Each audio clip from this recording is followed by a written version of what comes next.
जब भी कोई त्योहार आता है, ढेर सारी खुशियाँ और बहुत सारी तैयारियाँ लेके आता है। तो ये क्लिप है रात की, जब मेरे पतिदेव मुझे लगा रहे थे मेहंदी। और आज है नागपंचमी वाले दिन की सुबह। आज की शुरुआत थोड़ी जल्दी हो गई थी। घर की साफ़ सफाई और सारा काम हो गया था। फिर आज बेटे को स्कूल भी भेजना था। तो नहाने के बाद सबसे पहले मैंने शुरू किया उसका टिफ़िन बनाना। तो सब्ज़ी के लिए मैंने बनाया था मटर पनीर की सब्ज़ी, जो कि मेरे बेटे को बहुत पसंद है। और उसको तैयार करके नाश्ता वास्ता करा के स्कूल भेज दिया गया। हमारे टाइम में तो स्कूल में छुट्टियां होती थी नागपंचमी वाले दिन, और बहुत ही ज़्यादा एक्साइटेड होते थे बच्चे। गांव में तो और अच्छे से मनाया जाता है।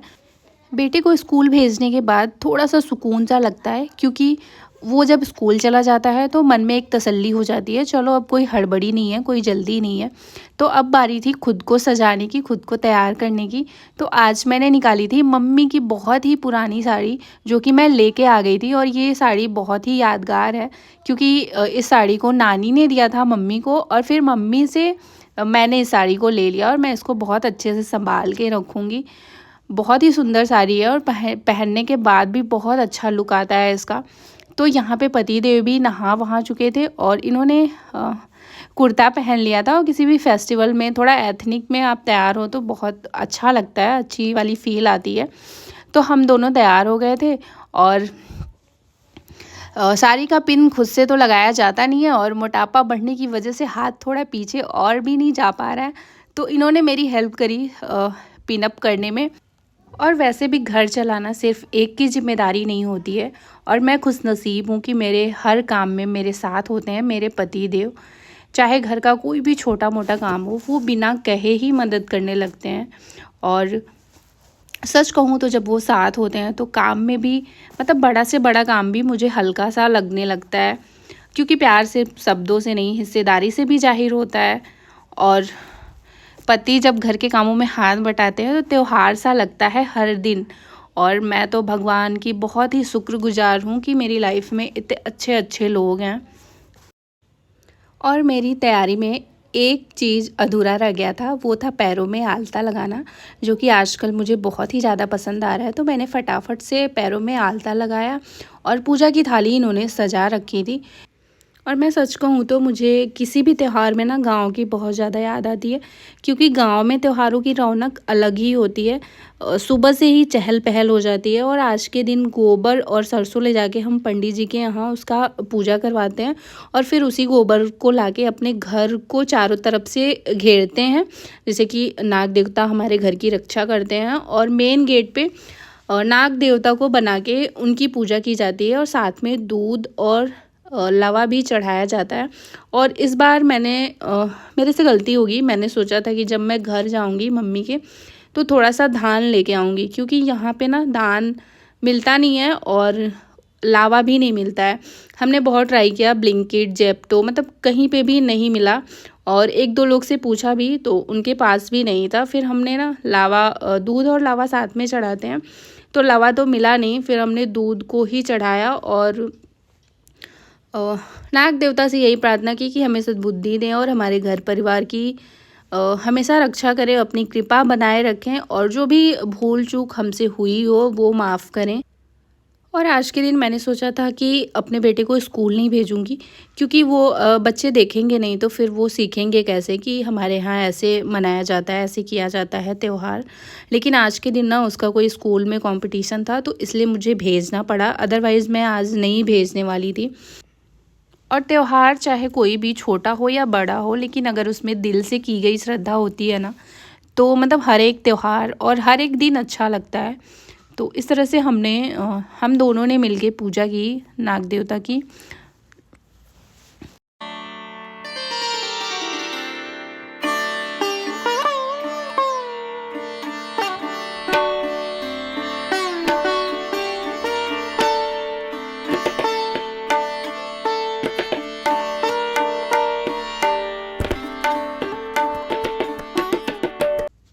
मेन गेट पे पूजा करने के बाद फिर हम आ गए थे घर के मंदिर में, और यहाँ पे थाली में दिया सजाया, अगरबत्ती जलाई, और पूरे मन से आरती शुरू करी।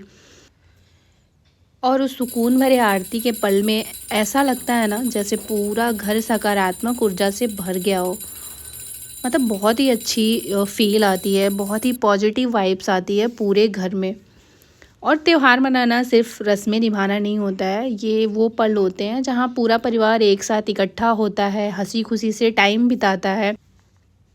तो पूजा करने के बाद मैंने पति देव का आशीर्वाद लिया और फिर आ गई थी सीधा किचन में, क्योंकि इनको ऑफिस के लिए भी निकलना था। और आज ना थोड़ी सी लेट भी हो गई थी, क्योंकि यार देखो त्यौहार के दिन तो काम बहुत ज़्यादा हो जाते हैं, एक्स्ट्रा हो जाते हैं, तो थोड़ी बहुत लेट तो हो ही जाती है।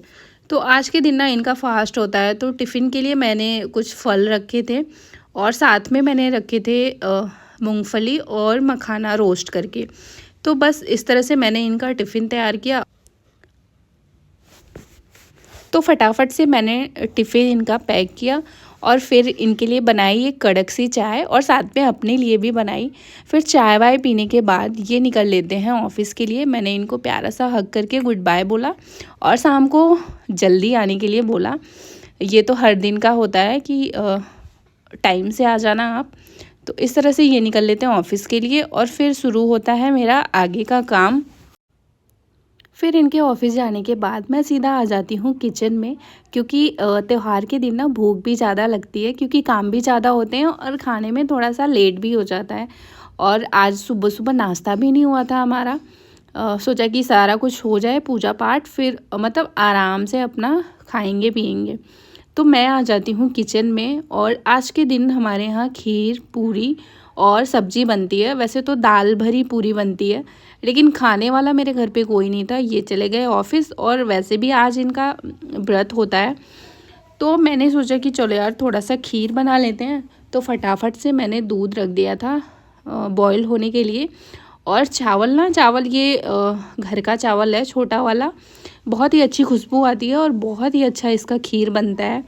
तो मैंने खीर चढ़ा दिया था पकने के लिए और बीच बीच में उसको चला के देखना पड़ रहा था ताकि नीचे से ना पकड़ ना ले, क्योंकि दूध वाले बर्तन की तली जो है वो थोड़ी सी पतली हो गई है, तो इसलिए बार बार उसे देखना पड़ रहा था। तो इस तरह से मैंने खीर में चीनी डाली और लास्ट में डाला इलायची। बहुत ही अच्छी खुशबू आ रही थी। वैसे भी खीर मुझे बहुत ही ज़्यादा पसंद है और मीठे में हर चीज़ मुझे पसंद होती है। और आटा भी मैंने लगा लिया था पूरियों के लिए, क्योंकि आटा तो जब माही को बना के दिया था तभी लगा लिया था सबके लिए, कि अब 2 बार कौन लगाएगा। तो बस खीर बन जाए उसके बाद ना मैं तलूँगी पूरियाँ। और खाने वाले ना बस मैं और मेरी बहन थे, क्योंकि माही को भी खीर पसंद नहीं है। तो माही के लिए मैं चढ़ाऊँगी चावल, वो पनीर की सब्ज़ी के साथ चावल खा लेंगे। और फिर इस तरह से मैं पूरियाँ तलने लग गई थी और टाइम भी लगभग 12 या 11:30 या 12 के आसपास का हो रहा था। तो मुझे भूख भी लग गई थी। अब सोचा कि नाश्ता क्या, अब सीधे खाना ही खाएंगे। तो फटाफट से मैंने पूरियाँ तल ली थी हम दोनों के लिए। और लास्ट में मैंने खीर में डाला कुछ ड्राई फ्रूट्स और खीर बनके बिल्कुल तैयार हो चुका था और देखने में बहुत ही ज़्यादा यमी लग रहा था।